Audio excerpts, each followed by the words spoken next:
Olá, você que nos acompanha pelo Leia Já.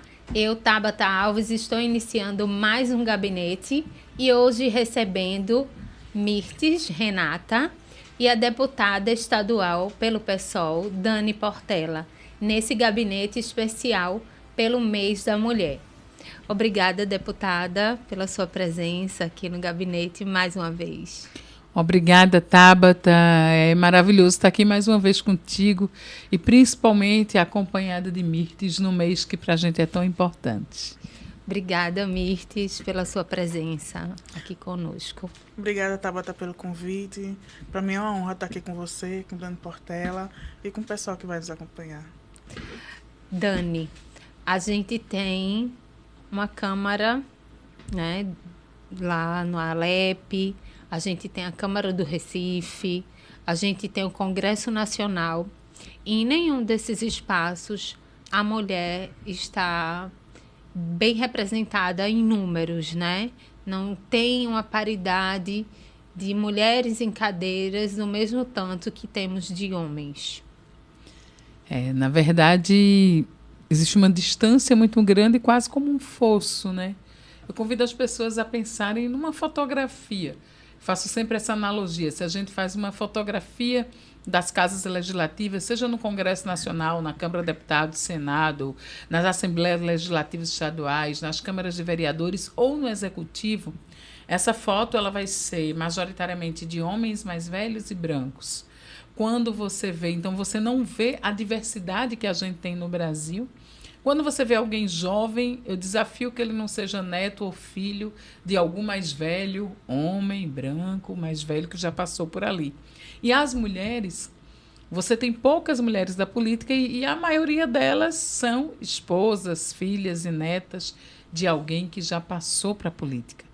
Se a gente olha isso em números, mais de 80% das casas legislativas são compostas por homens. As mulheres elas não chegam nem a 17%, e se essas mulheres forem negras, esse número é bem inferior. A gente tem que ir para 3,7%, inferior a 4%, em média de 3,7%. Só que nós somos maioria da população. E a gente precisa pensar o que é que a gente pode fazer para reverter isso. Mulheres são maioria da população no Brasil, maioria da população em Pernambuco, maioria entre os eleitorados, né, entre o eleitorado. A população negra também é majoritária no nosso país, no nosso estado, mas a gente é minoria nesses espaços, apesar de todo o esforço do legislador, do Tribunal Superior Eleitoral, de estabelecer cota para o gênero de menor representação, de entender que aquilo não foi suficiente, estabelecer tempo de televisão, recurso. Com todos esses esforços, nós não alcançamos sequer os 30%. Então é preciso falar em reforma política mesmo, em fazer o que vários países já têm feito fora do Brasil, que é paridade de gênero nas vagas, tá? A gente quer cota entre os eleitos, não cota entre os candidatos. A gente tem, na realidade, né, o TSE impondo aí 30%, né, para essa cota, né, de mulheres candidatas, e que, na verdade, chega a 34%. E entre as que são eleitas, 15%. Né? Quando a gente vê que o Brasil figura na 104ª posição de empoderamento entre outros países, entre 146 países, né, da questão da mulher na política. É chocante dizer que há mais mulheres na política no Afeganistão, onde muitas mulheres usam burca e véu, do que no Brasil. Então, isso é um dado que é muito chocante. E quando o TSE ele cria uma regra para que exista uma cota, um percentual de reserva de vaga de 30% para o gênero de menor representação, que infelizmente é o feminino, que é a chamada cota das mulheres, ele quer incentivar a participação de mais mulheres na política. Mas o que é que acontece? Na contramão disso, tem um fenômeno de candidaturas laranjas. De muitos partidos, eles pedem que para aquele homem seja candidato, ele traga uma mulher. Então, tem uma explosão de mulheres. Ele traz, às vezes, a vizinha, a sobrinha, a filha, a esposa, a cunhada. Muitas mulheres sequer sabem que são candidatas. O seu documento é emprestado. Muitos desses partidos não fazem a prestação de conta eleitoral no final da campanha política. Muitas dessas mulheres elas ficam inelegíveis. Isso significa perder os direitos políticos por um período bastante amplo, não pode fazer concurso público, assumir nenhum cargo público ou função, tirar passaporte, uma série de consequências que isso pode trazer. E existe a regra de que, se você frauda a cota de gênero, essa chapa, a qualquer tempo, ela pode ser cassada. Então, vez por outra, o ano passado tivemos uma série, tivemos né? isso aqui na Vários própria Câmara de municípios. Vereadores do Recife, em vários municípios, em Petrolina. E aí, veja, caça aquela chapa por ter fraudado a cota de gênero, mas no Congresso Nacional a farra continua. Quando os partidos eles se organizam para perdoarem as dívidas daqueles partidos que não destinaram o fundo de reserva necessário, que burlaram essa regra. Então, a anistia dos partidos políticos que fraudam a participação das mulheres na política, elas precisam ser enfrentadas, inclusive nos partidos do campo de esquerda.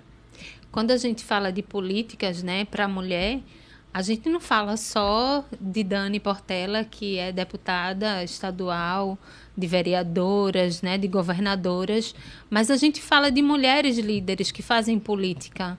E você é uma dessas pessoas, né, que a partir de uma tragédia na sua vida, você começou a atuar de maneira política, não é, Mirtes?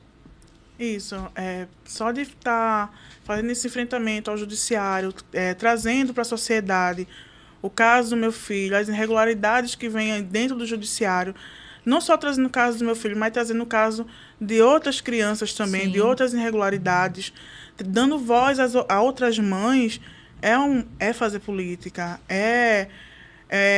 como eu posso dizer, conscientizar a sociedade do que vem acontecendo, para que eles se juntem a gente para fazer um enfrentamento contra isso e pressione o judiciário para que dê andamento a esse processo. A gente está alertando a sociedade do que vem acontecendo em meio ao judiciário, com as irregularidades que vem acontecendo. Então, queira que não, é uma forma de fazer política.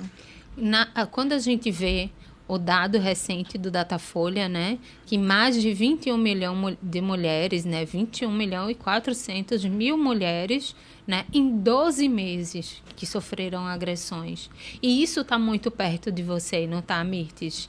Da comunidade que você mora, de pessoas, de mulheres como você. Claro que está em toda a sociedade, né? Hoje a gente tem um dado de que é muito próximo a violência contra mulheres negras e contra mulheres brancas, mas ainda é maior de mulheres negras, de mulheres que vivem em situações de mais vulnerabilidade. E aí, você, morando em comunidade, com certeza conhece muitas dessas mulheres que passam por essas situações. Exato, conheço muitas que passam por essa situação e que, de alguma forma, tentam se sair, mas só que são pouco acolhidas. Quando vão em busca de uma delegacia para poder denunciar, infelizmente algumas delegacias não são preparadas para receber. Tem delegacias para mulheres, né, para atendimento em caso de violência e tudo mais, mas só que quando chega na delegacia não tem uma equipe, não estou dizendo que são todas, mas tem delegacias que tem equipe que não são preparadas para receber essas mulheres, para ter um bom atendimento, uma acolhida, e acabam sendo violentadas 2 vezes, não só em casa, mas ali também na forma de tratamento, na forma de acolhida. Então, como você falou, né, e acaba muitas delas indo, denunciando. Alguns casos têm andamento, outros casos acabam não tendo. Eu conheço casos que simplesmente não tem investigação, não tem processo, não tem nada. Não dão nem medida protetiva para aquela mulher. E acaba ela ficando em situação de vulnerabilidade, dormindo na rua, dormindo em emergência do hospital. Eu conheço uma mulher que foi violentada, que foi espancada dentro de casa. Foi na delegacia, prestou queixa, mas os policiais não fizeram nada porque conheciam o agressor, que é amigo da comunidade. Essa mulher saiu de casa, não tinha onde ficar, dormia na emergência do hospital. Passava o dia trabalhando, dormia na emergência do hospital, para no outro dia ir trabalhar, tomava banho, tudo mais, se organizava. Então, assim, e não foi feito nada. Depois de um tempo, foi novamente na delegacia procurar saber como andava o processo, o andamento das investigações. Aí foi que começaram a investigar, se abriu o processo, e depois de 7 anos foi que houve o julgamento. Aí o que é que se deu para o agressor? Pagar a cesta básica. E a vida dessa mulher, para se reconstruir, foi difícil. Foi uma luta para que ela pudesse se reerguer. Mas ela conseguiu ter uma rede de apoio que ajudasse ela. E isso não acontece só com ela, mas acontece com inúmeras mulheres. Com muitas. Então, o Estado precisa rever essa questão das delegacias, a questão do atendimento, ter uma equipe preparada para o atendimento. Atender, acolher e tocar esses processos, sabe? E realmente seguir, porque muitas dessas mulheres que vão à delegacia prestar queixa, a polícia não dá atenção nem nada, acontecem outras violências e elas vão denunciando, acontecendo outras até o fim, que a gente vê muitas vezes na TV, a morte.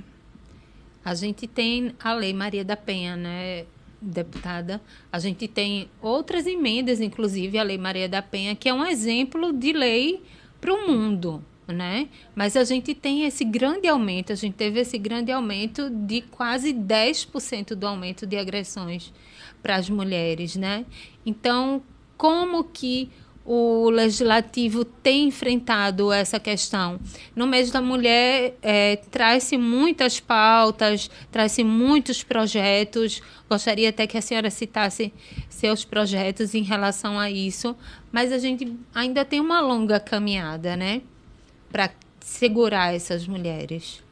Olha, no ordenamento jurídico brasileiro, o Brasil é um país que tem inúmeras milhares de leis, né? E essas leis, elas têm números.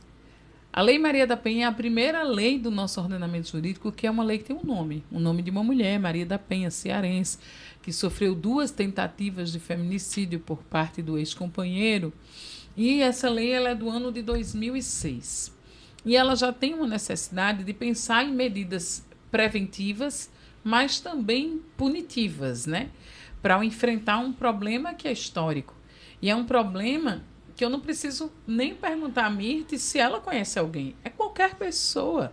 Todo Sim. mundo conhece alguma mulher Verdade. que, em alguma medida, foi vítima de violência doméstica, em qualquer classe social. Eu perdi uma amiga para o feminicídio que era CEO de uma grande empresa multinacional e que tinha um padrão de vida altíssimo. Ela era uma pessoa, isso não blindou ela de ser vítima de violência e culminar com o feminicídio. É entender que isso está em todas as classes sociais. O que acontece é que, às vezes, na comunidade, as casas são mais próximas, você acaba escutando mais. Em briga de marido e colher, muita gente não quer meter a colher. E nos apartamentos de luxo, com mais reserva, muitas vezes essa mulher sofre as mesmas agressões e silêncio. Tem a coisa do status, de não querer denunciar. Então, tem a Também, coisa às vezes, tem uma rede de apoio maior, né? E para que possa enfrentar aquela questão, e acho que a lei ela avança numa coisa, que ela tira a violência física, ela é quando essa violência ela é externalizada e ela deixa alguma marca.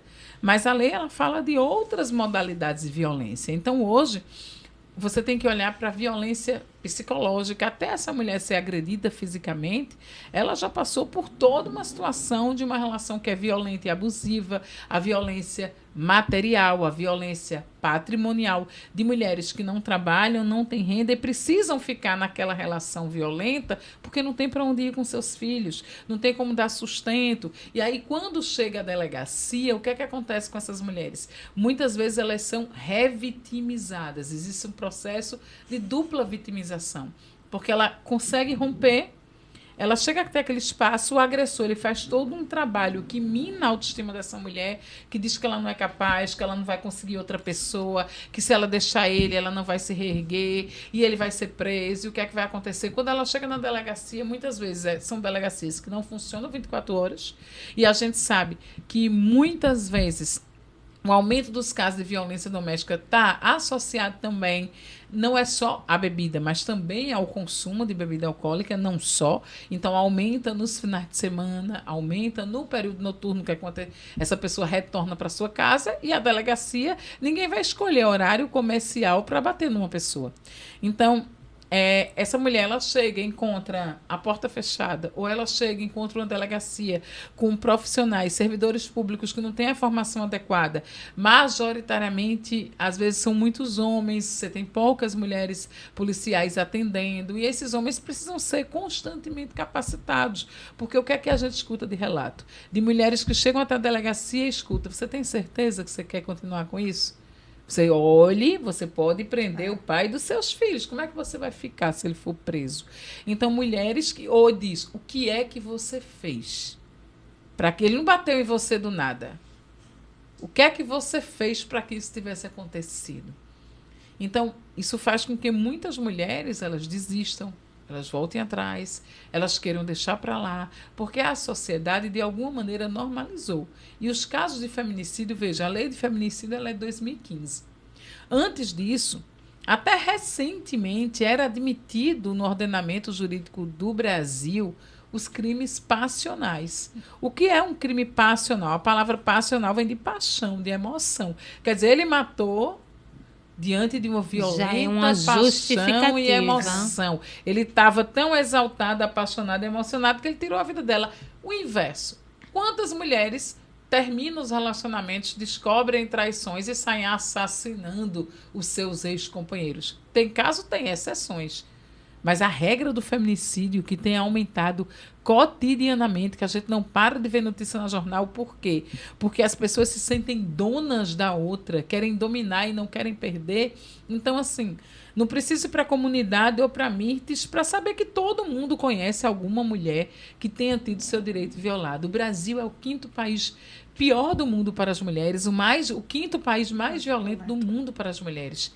De cada 5 mulheres, 3 vão ter sofrido algum tipo de violência ao longo da sua vida. De cada 10 mulheres, 5 vão sofrer alguma violência doméstica, no âmbito doméstico e familiar. Isso é um dado, isso é uma realidade. Presenciado, inclusive. E se essa mulher ela for transexual ou travesti, ele é o primeiro. Ele é o país mais violento. E na maioria dos casos de violência doméstica, ela não se dá no silêncio, no oculto, não. Tem testemunhas que resolvem não fazer nada. Então, a gente tem que quebrar com essa máxima de que em briga de marido e mulher não se mete a colher. Se mete a colher. Existem formas de se organizar. Então, nas comunidades, as pessoas se organizam. Um exemplo disso é o Cidadania Feminina, no Córrego do Euclides, que inventou naquela época, criou a estratégia do apito, de distribuir apito entre as mulheres. E sempre que uma mulher estava sendo violentada, ela apitava e as outras começavam a apitar no morro como uma forma de coibir aquela agressão. E aí se organizaram no espaço que faz curso, preparação, atendimento psicológico, roda de conversa, empoderamento, para aquela mulher entender e conseguir romper esse ciclo da violência, que não é fácil. Como legisladora, a gente pode fazer o quê? Criar leis e fiscalizar. Em uma das minhas atuações, a gente é uma mandata feminista e antirracista. E a gente entende que a maior parte das mulheres que são vítimas de violência também são mulheres negras. Então, como você pode pensar em projetos de lei que façam com que essas mulheres consigam vencer esse ciclo? Nós temos fiscalizado bastante, ao longo desses 2 anos, as casas-abrigos do estado de Pernambuco. E eu, como presidenta da Comissão de Direitos Humanos, fiz uma denúncia, no ano de 2023, de direitos que estavam sendo violados dentro das casas, que as mulheres são levadas em condição de vulnerabilidade extrema, para quando essas mulheres têm suas vidas ameaçadas e precisam, para além das medidas protetivas de urgência que são concedidas em sede da Lei Maria da Penha, precisa ser realmente distanciada do agressor para que preserve a sua vida e a dos seus filhos. E aí, nessas casas, inúmeras denúncias de que essas mulheres estavam sofrendo maus tratos, não tinham alimentação, produtos de higiene, denúncias mais absurdas de violência sexual contra as crianças dessas mulheres acontecendo por parte com a conivência do Estado. Então, como a gente pode fiscalizar e pensar em políticas que enfrentem essa questão na maneira de promover um mundo mais justo e igual? E eu queria só, para socializar a fala, a gente tem vários projetos de lei que tratam disso, mas eu queria só citar 3, assim, a gente vai ter inúmeros, né?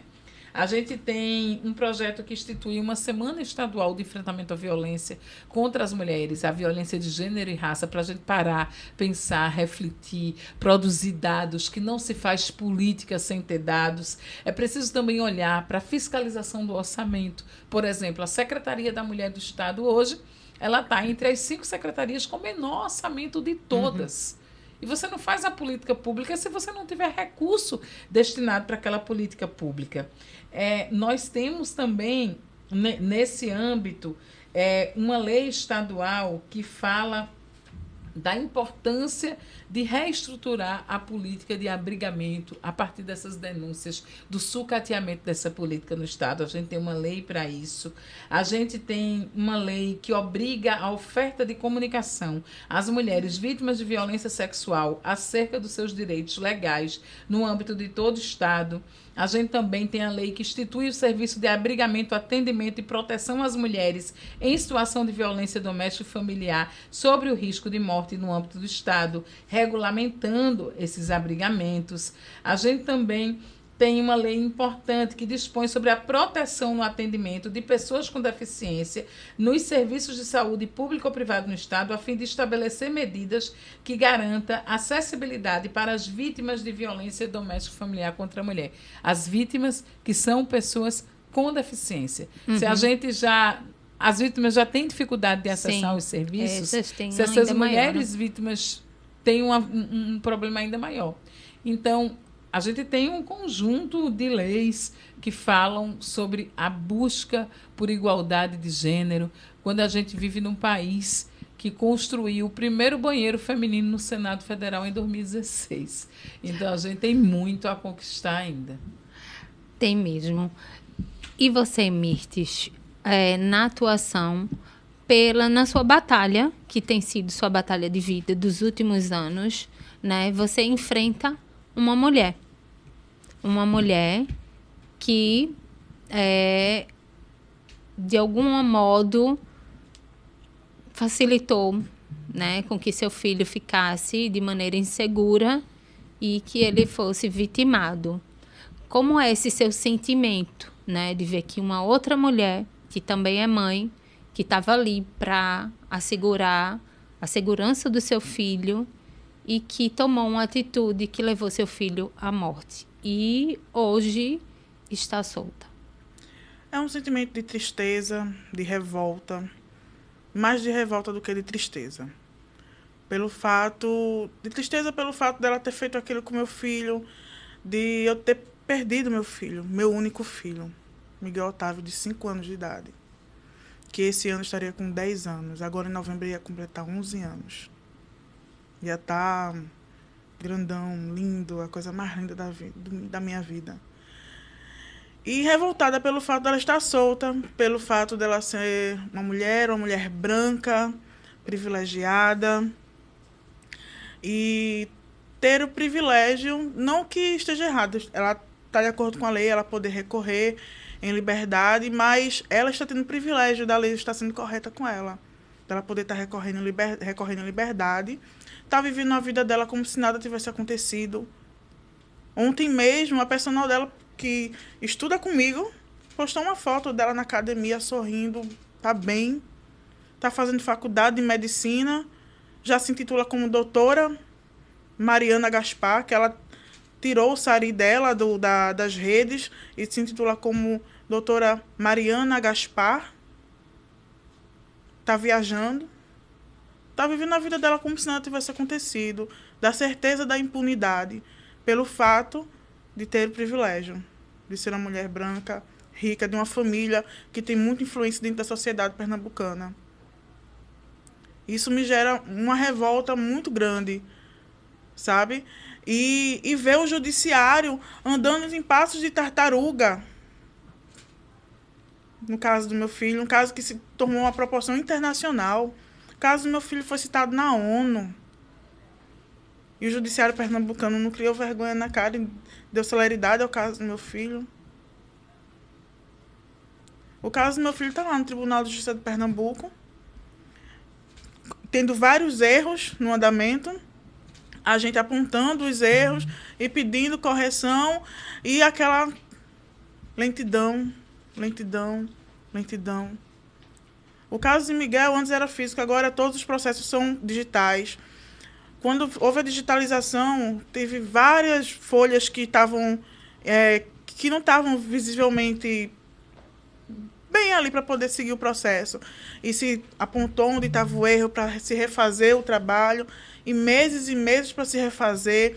Tinha que intimar a parte para poder apresentar as razões. Não foi, já intimou eles para apresentar as contrarrazões sem ter apresentado as razões, tudo fora da ordem. E se chamando a atenção para que se faça as coisas de forma correta, e várias coisas vindo de forma errada, desde o primeiro grau, quando teve a oitiva daquela testemunha de forma irregular.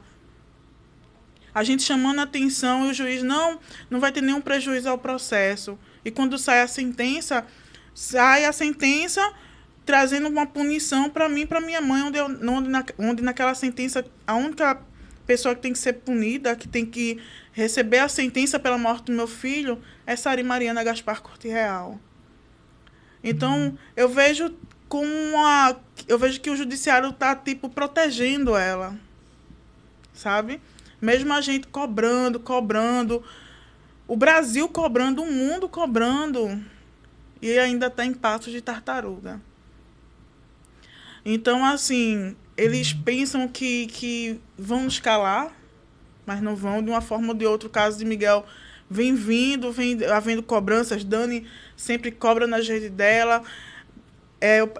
As pessoas até aqui que estão aqui com a gente também cobram de uma forma ou de outra. O pessoal da minha faculdade, o pessoal que está próximo sempre cobra de uma forma ou de outra. Né? A classe artística vem cobrando. Até Luana Piovani foi processada por Sari. Só porque Luana Piovani cobrou justiça pela celeridade do judiciário, justiça pela morte do meu filho, vem cobrando até o governo do estado para que Raquel Lira se posicione com relação ao caso do meu filho, que ajude no andamento, que faça essa cobrança. O governo do estado se calou. Sari se achou no direito de processar Luana por falar a verdade, por cobrar por justiça pela morte do meu filho. Então, se for dessa forma, ela vai ter que processar todo mundo. O mundo. Eu queria só fazer um comentário, que é para as pessoas que estão nos acompanhando parar para pensar se fosse o inverso. Se você deixasse seu filho com os cuidados de uma trabalhadora doméstica, e se fosse Mirtes ou Dona Marta que tivesse deixado um dos filhos de Sari abandonado a criança, a própria sorte que levou à morte. O peso seria outro, né? Mirtes estaria solta hoje? Alguém tem alguma dúvida de que a justiça seria muito mais célere? Ela teria tido condições de pagar uma fiança e não ter ficado presa já no próprio ato? Qual seria o julgamento da sociedade no caso? Bota no caso se fossem os nossos filhos. Eu lembro do dia exato que eu conheci Mirtes, que foi... Estávamos na pandemia. Mirtes sequer deveria estar trabalhando, exato, bem como sua mãe. Então, é uma série de injustiças e desigualdades que atravessam essa questão. E foi chamado um ato em frente às torres onde aconteceu a morte de Miguel, o crime que vitimou, não foi um acidente, foi um crime que vitimou a morte de Miguel Otávio. E, naquele momento, foi logo na sequência, né, foi feito um ato. E aí eu lembro, eu não conhecia Mirtes, tive a oportunidade de conhecer, mas ela segurava um cartaz que até hoje, enfim, eu tenho uma filha de 21 anos, fui mãe recentemente de um bebê, Jorge, que tem 1 ano, e dói pensar naquela frase, que é uma frase que me impacta profundamente, que é: o resto da minha vida sem meu filho. Sari continuou a vida dela, está continuando, mas Mirtes vai passar o resto da vida dela sem o filho. Então, pedir celeridade e pedir justiça por Miguel deve ser uma tarefa de todo mundo. Tanto é que o caso Miguel ele extrapolou fronteiras daqui do nosso estado, do nosso país, várias pessoas se envolveram e mesmo assim você vê uma morosidade, você vê atos que são meramente protelatórios assim, desse negócio que vai procrastinando. Então, essa forma de ir recorrendo, que está ali dentro do escopo judicial, mas que você poderia acelerar. Sari já foi condenada. Ela já tem sentença penal condenatória, o que a gente pede... Não é um crime que aconteceu recentemente, exatamente, né? São muitos anos. Então, como a justiça ela é cega quando ela precisa funcionar para alguns setores. Então, fazer essa cobrança, ecoar esse pedido de justiça para Miguel, isso deve ser tarefa de todo mundo. Imagine você, se fosse seu filho. Miguel virou lei. Qualquer elevador que a gente entre nessa cidade tem lá. Alguns ainda botam o nome. Lei Miguel Otávio, porque é importante ter o nome, não só o número. Do mesmo jeito que Maria da Penha tem um nome para a gente saber quem foi Miguel. Mas, com certeza, Mirtes não queria o filho virando lei, nem o filho virando filme, nem o filho virando reportagem. Música. Ela queria música, ela queria o filho dela. Eu só queria Miguel no meu colo. Só isso. Só isso. A gente está nos minutos finais do programa. Agradeço muito, né, seu depoimento, inclusive. E, assim, uma coisa que eu sempre falo no gabinete é que não adianta a gente ter só mulheres na política, né? É que é necessário que a gente tenha mulheres na política que atuem por mulheres, né? E isso é uma questão que também perpassa essa situação de Mirtes, né, deputada? Com mais mulheres na política, há mais políticas públicas para as mulheres, né? Lembrando que nós somos minoria e uma boa parte dessas mulheres, elas acabam chegando por serem netas, filhas ou esposas. Então, nem sempre aquelas mulheres, você tem uma bancada de mulheres conservadoras muito grandes, que inclusive atuam contra a pauta das mulheres que se organizam, porque acaba funcionando como uma extensão do seu companheiro, principalmente com essa questão das cotas. Quando a gente vê legisladoras, né, até que chegaram na maternidade para gritar assassina por uma menina que tinha sido violentada e estava fazendo um aborto legalizado pela justiça, né? Então, não basta, quando eu digo não basta apenas ser mulher, precisa ser mulher comprometida com as lutas do movimento de mulheres, do movimento feminista, que são lutas históricas construídas coletivamente. A gente precisa de mais mulheres na política, mais de mulheres vindas do povo, dos movimentos sociais, de mulheres que sabem o que a nossa sociedade de fato passa e precisa. Isso precisa ser um grito urgente para uma reforma política que debata e discuta maior participação das mulheres, quiçá paridade de gênero não nas vagas, mas nas cadeiras de todas as casas legislativas. Esse é o nosso sonho. Afinal, como diz Audre Lorde, nós não seremos livres enquanto outra mulher ainda for prisioneira, mesmo que as correntes dela sejam diferentes das nossas. Obrigada, Dani. Obrigada, Mirtes. Obrigada, tá. Obrigada a você que nos acompanhou no gabinete. Até a próxima.